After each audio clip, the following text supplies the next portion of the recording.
Oi, you're tuned in to Jai That Aussie Metal Guy, so make sure to hit that like and subscribe button so you don't miss any of his sick content. And remember, stay brutal, you legend. G'day, legends. How the bloody hell are you all going? It's Jai, that Aussie Metal Guy, here with Crannk.com and with that metalstation.com. So tonight, no matter where you are in the world, it's a great pleasure that I'm having a chat with Oha Cade of Valcata, who's due to release their latest single, Paralyzed, 2nd of December. Cheers for joining me, my friend. Thank you so much for having me. Really glad to be here. No, this is absolute pleasure, man. I'm really keen to find out a little bit about you, more of you as a musician and Valcata in general, man. I want to ask you a really weird question, man, but what's your earliest musical memory, man? My earliest musical memory, that's actually really easy to pinpoint because it's my earliest memory, full stop. I think I was at like a nanny's house or my parents' house, and I was just a tiny kid, like sitting on the couch, and ABBA's song, what was it called? Take a Chance on Me was playing in the background. And that I just remember loving it. And that is my earliest memory. Tell me a little bit about how that progressed from there to where you were like, okay, then I want to be a musician, and tell me about the first instrument you picked up, because you're obviously multi-talented in that department, eh? Thank you for assuming so. So as a kid, I was really sort of into pop music, like Michael Jackson and Britney Spears and stuff. And I still am into all that stuff. That's actually a big influence on me still. But around my teenage years, my friends were really getting into nu metal because that's the age I was at the time when that started getting really big.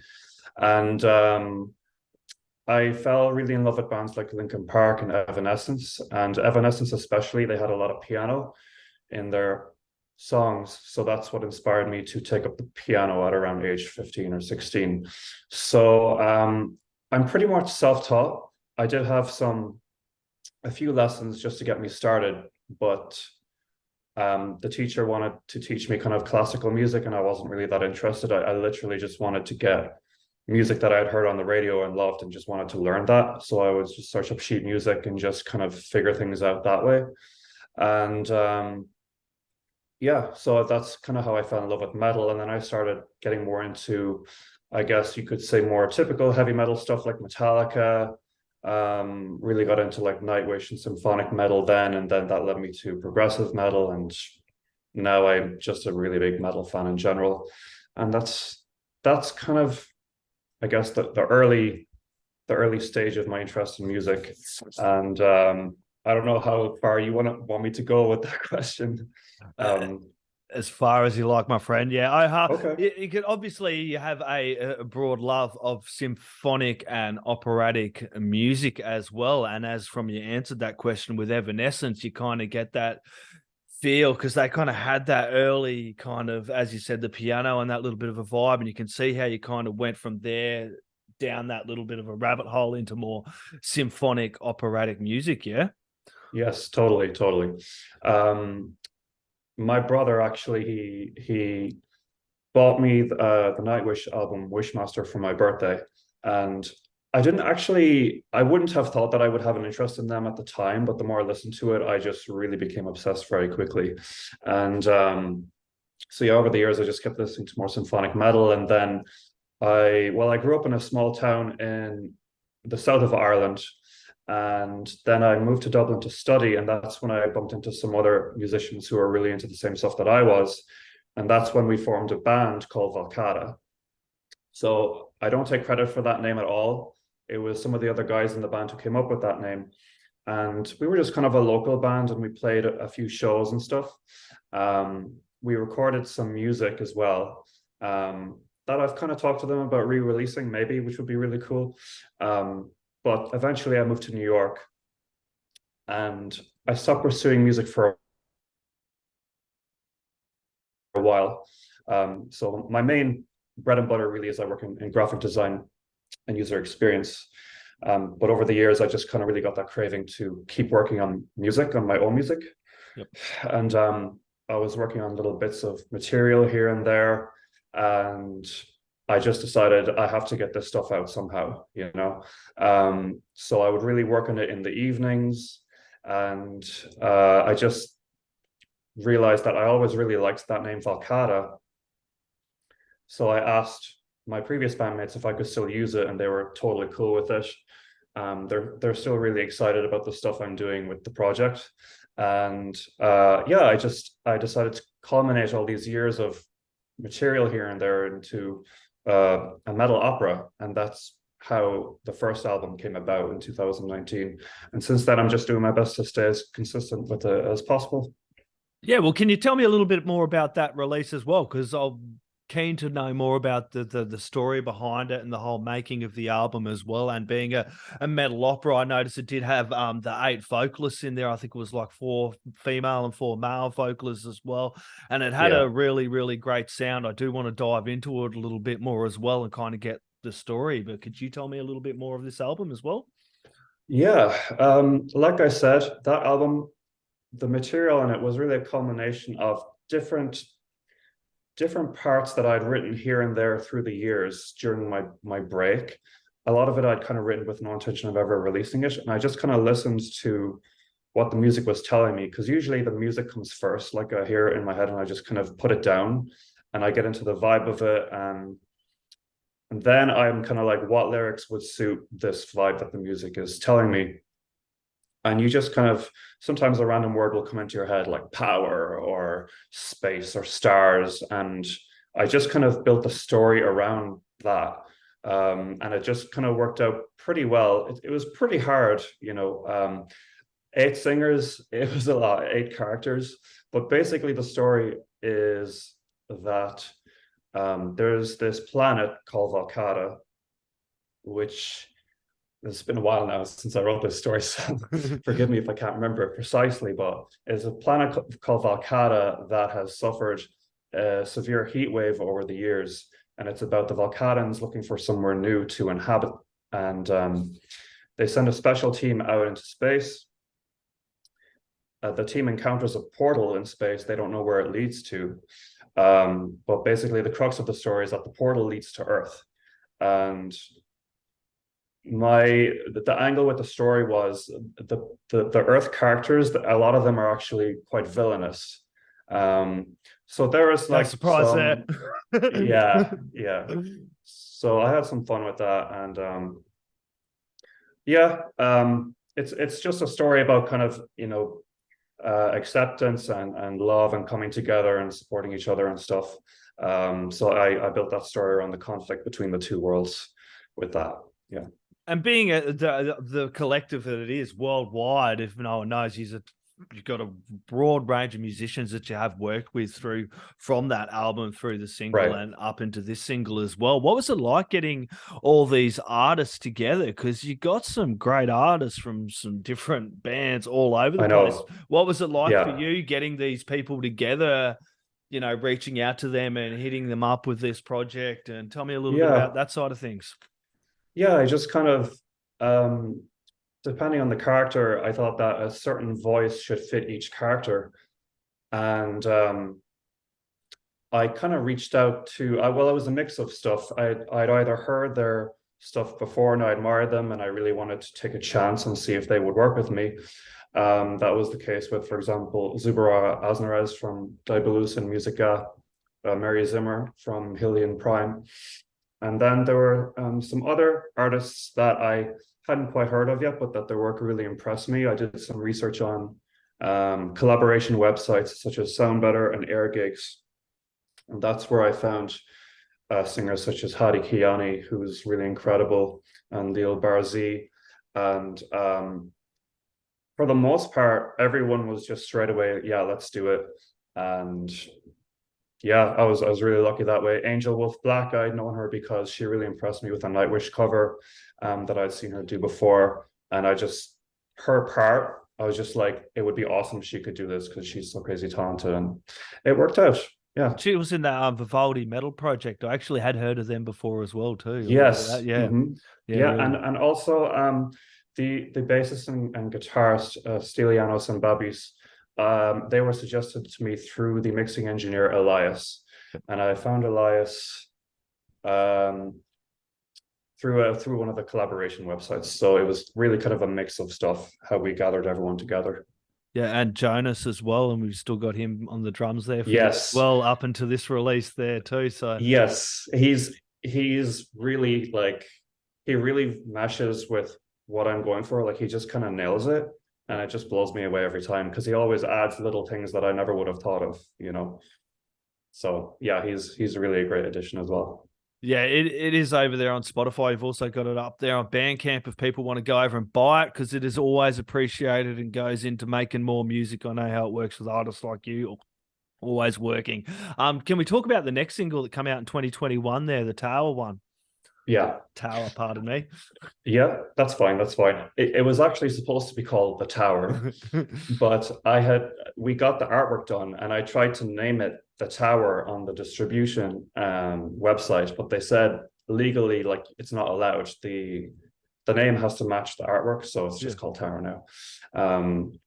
Yeah, just after the initial album release, I just kind of wanted to follow up with something for a bit of momentum. It's kind of the same deal with this new single. Actually, I just want to keep like momentum going, because making a whole new album is quite extensive and expensive and takes a long time. So I just wanted to keep things moving. So I just started kind of, well, it was the heart of the pandemic, really, and the song is really, it's about the pandemic, and I just really kind of was feeling this really dark groove, this really haunting, like depressing vibe.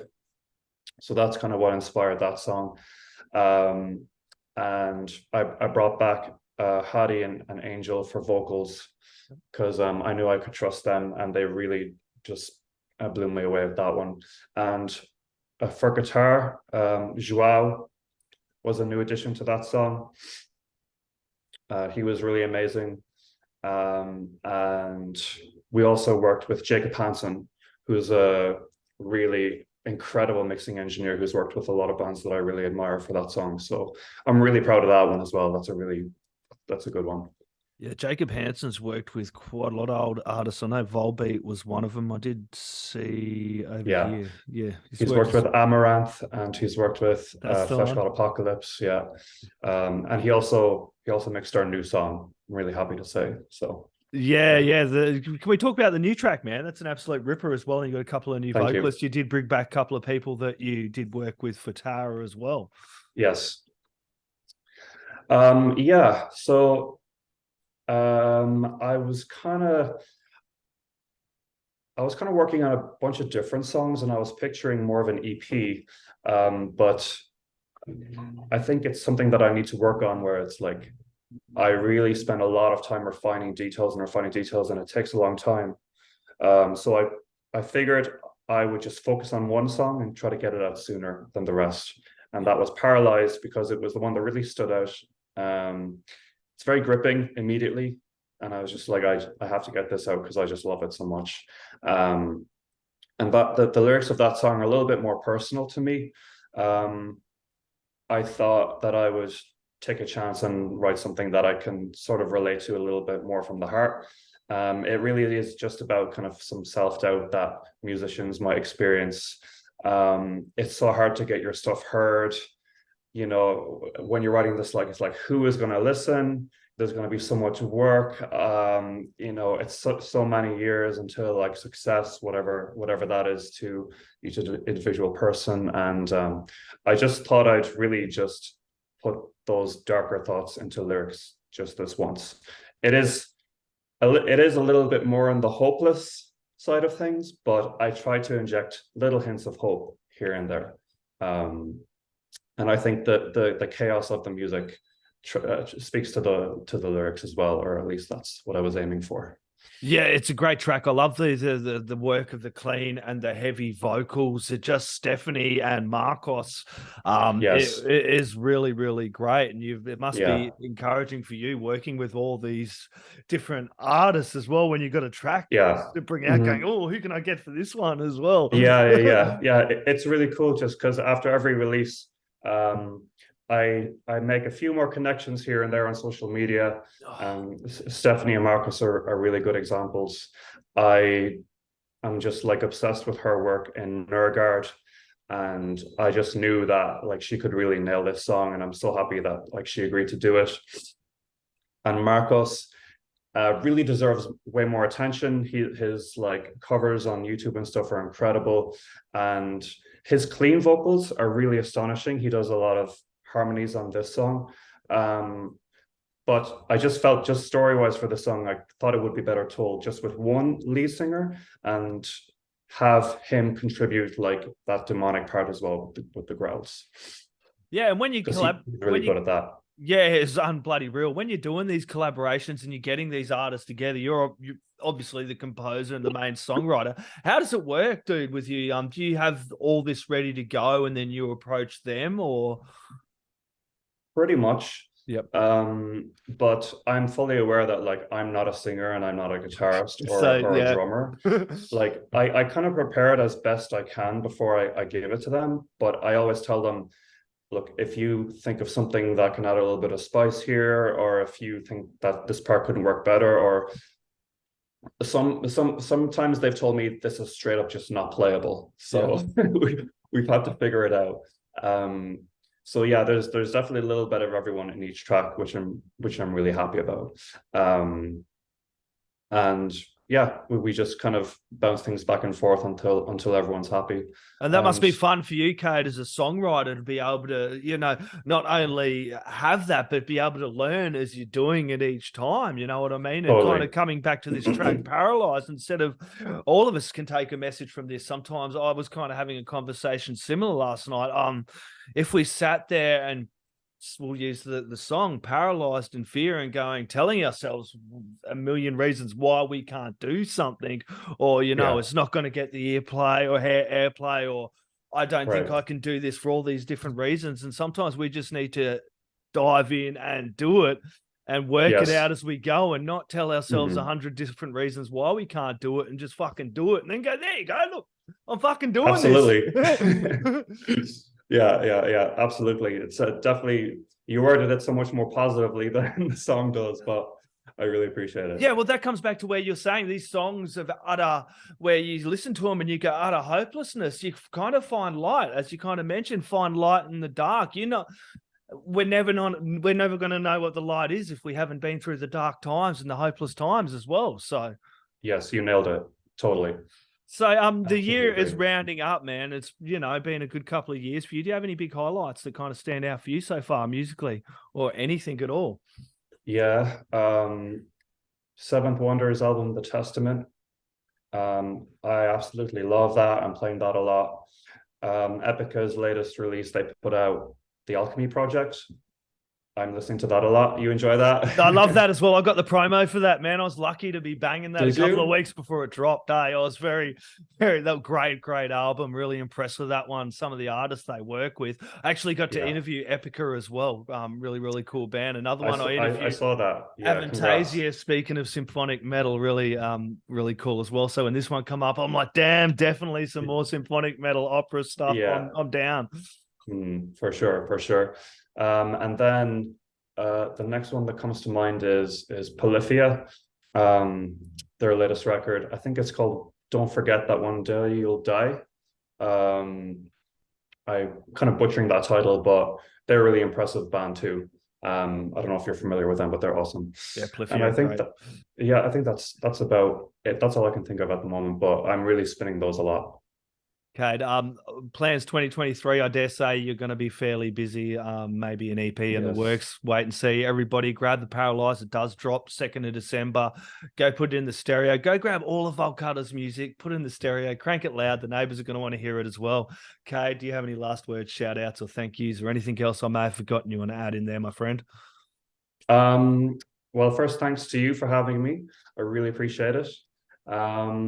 And it's been a pleasure talking. I'd also just like to say thanks to everyone who's listened to us and supported us so far, all the amazing musicians who've helped me make this a reality and who will continue to well into 2023. And that's about it. I'm just very grateful. So thank you so much. Awesome, legend. Cheers, everyone. Grab some Valcata, crank it bloody loud. Cheers, mate. Mate, hey, fucking my man, fucking Jobber, that fucking metal guy, motherfucker. Fucking killing that shit.